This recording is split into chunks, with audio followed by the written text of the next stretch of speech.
आपका टाइम पर पीरियड आता है, टाइम पर ओवुलेशन होता है, टाइम पर अंडा रप्चर होता है और इसी दौरान अगर शुक्राणु अंडे से मिल जाता है तो फर्टिलाइजेशन होता है और आपका फर्टिलाइजेशन आपके फैलोपियन ट्यूब में होता है।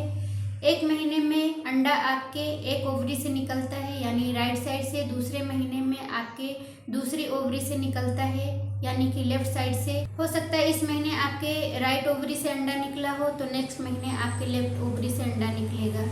और जब शुक्राणु अंडे से मिलता है तो फर्टिलाइजेशन होता है, तब उसके 1 हफ्ते बाद आपके बच्चेदानी में इम्प्लांटेशन होता है।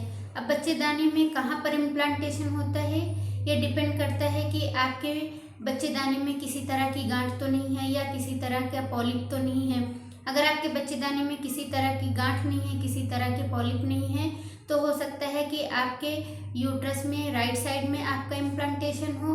अगर राइट साइड में होता है यानी कि आपके दाहिने साइड में इम्प्लांटेशन होता है तो आपको पेट के निचले हिस्से में दाएं साइड पर दर्द हो सकता है और अगर आपके बाएं साइड पर इम्प्लांटेशन होता है तो आपको पेट के निचले हिस्से में बाएं साइड पर दर्द हो सकता है। ये दर्द बहुत ज़्यादा नहीं होता है, बहुत तेज़ नहीं होता है, बहुत माइल्ड सा पेन होता है, कभी कभी किसी को फील भी नहीं होता। ये दर्द इसलिए होता है क्योंकि जब इम्प्लांटेशन होता है तो आपका जो फर्टिलाइज्ड एग होता है वो वहाँ पर गड्ढा बनाकर चिपकता है।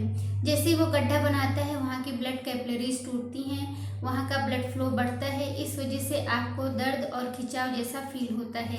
इसी दौरान हो सकता है कि आपको थोड़ी बहुत ब्लीडिंग भी हो, जिसे हम इम्प्लांटेशन ब्लीडिंग कहते हैं। इसमें बहुत तेज़ ब्लीडिंग नहीं होती है, किसी तरह का क्लॉट्स नहीं होता है या बहुत ब्राइट रेड आपको ब्लड नहीं आता है। हल्के ब्राउन रंग का या फिर हल्के गुलाबी रंग का आपको ब्लड आ सकता है। इसी के साथ आपको लोअर बैक में भी पेन हो सकता है क्योंकि आपका जो इम्प्लांटेशन हुआ है उसका प्रेशर आपके लोअर बैक में भी जा सकता है, इसलिए आपको कमर दर्द की शिकायत रह सकती है।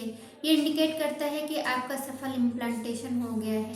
एक बात आपको ध्यान में रखना है कि जब आपका इम्प्लांटेशन हो जाए यानी अर्ली प्रेगनेंसी में आपको भारी सामान नहीं उठाना है। इससे क्या होता है कि आपका जो हमल ठहरा है यानी इम्प्लांटेशन हुआ है वो खराब हो सकता है, आपको ब्लीडिंग आ सकती है, आपका अबॉर्शन हो सकता है। अगर आपको पेट में हल्का फुल्का दर्द है, बर्दाश्त के लायक है तो आप उसको बर्दाश्त कर सकती हैं। अगर सीवियर पेन होता है तो आप डॉक्टर की सलाह से मेडिसिन ले सकती हैं, अपने आप से कोई भी मेडिसिन नहीं लेना है। और अगर आपको बहुत सीवियर पेन होता है यानी बर्दाश्त नहीं हो रहा है तो कभी कभी आपको एक्टोपिक प्रेगनेंसी भी हो सकती है। इस वजह से आपको सीवियर पेन होता है तो ऐसी कंडीशन में आपको फौरन हॉस्पिटल जाना है।